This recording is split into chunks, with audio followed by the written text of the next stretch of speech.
So today we are going to discuss electrical alternans. What is basically electrical alternans and what are the causes of electrical alternans?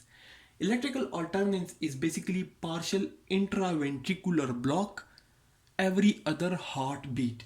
It is a condition in which there is a heart block in every other heartbeat.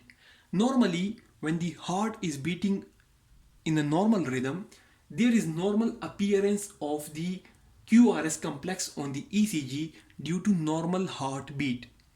When there is a block or incomplete block in every other heartbeat or every alternating heartbeat, then one beat is normal, the other is abnormal.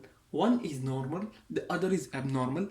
And when this abnormal beat is occurring in every alternating beat, this is known as electrical alternance. So the it may be it may occur due to a lot of causes. Most commonly it is due to pericardial effusion or cardiac tamponade. This is the heart, and when this heart is surrounded by some fluid, pericardial fluid or blood, it is known as pericardial effusion or cardiac tamponade. These are two most common causes of electrical alternance because the heart keep on swinging in the pericardial cavity and this fluid, so it gives rise to an appearance on the ECG in which one QRS complex is large size or normal size, and the alternating beat or the alternating QRS complex is abnormal or small in size. That is due to the swinging of the electrical of the heart in the pericardial cavity due to effusion, fluid or blood. That is the most common cause of electrical alternance. But it can also occur in tachycardia. When it may be impossible for some of the Purkinje fibers to recover from the refractory period to respond in every heartbeat.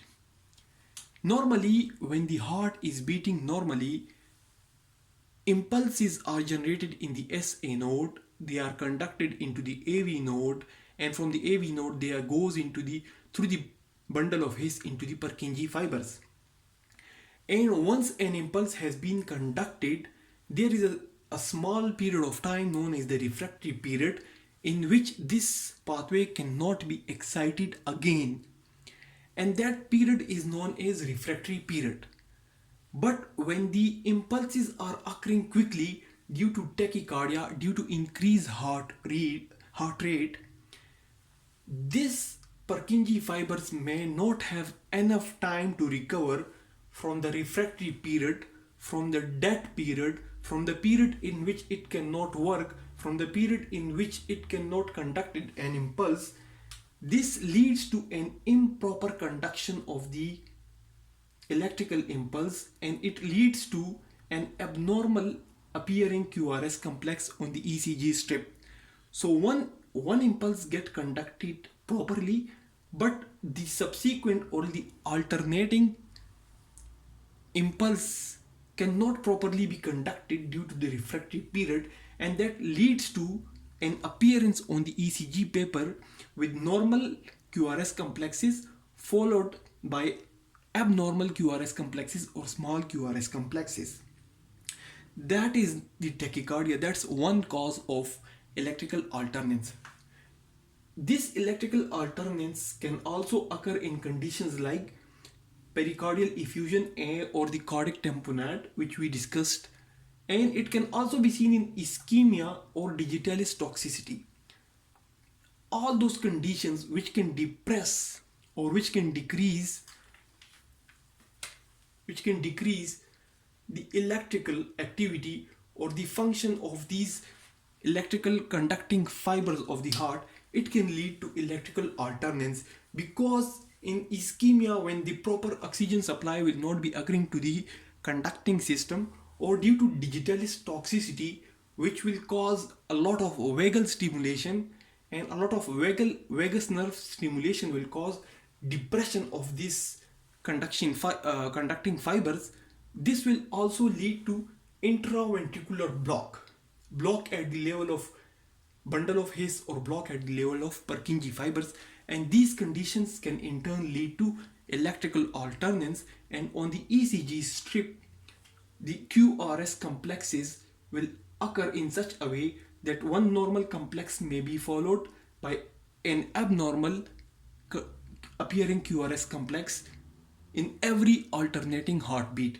So, electrical alternance is due to partial intraventricular block that occurs every other heartbeat. It can occur in tachycardia due to high heart rate or increased heart rate, in which the heart or the conducting fibers cannot recover properly from the refractive period, but it can also occur in pericardial effusions, cardiac tamponade, ischemia, or digitalis toxicity. So that's all about the electrical alternance. Thanks a lot for watching the video.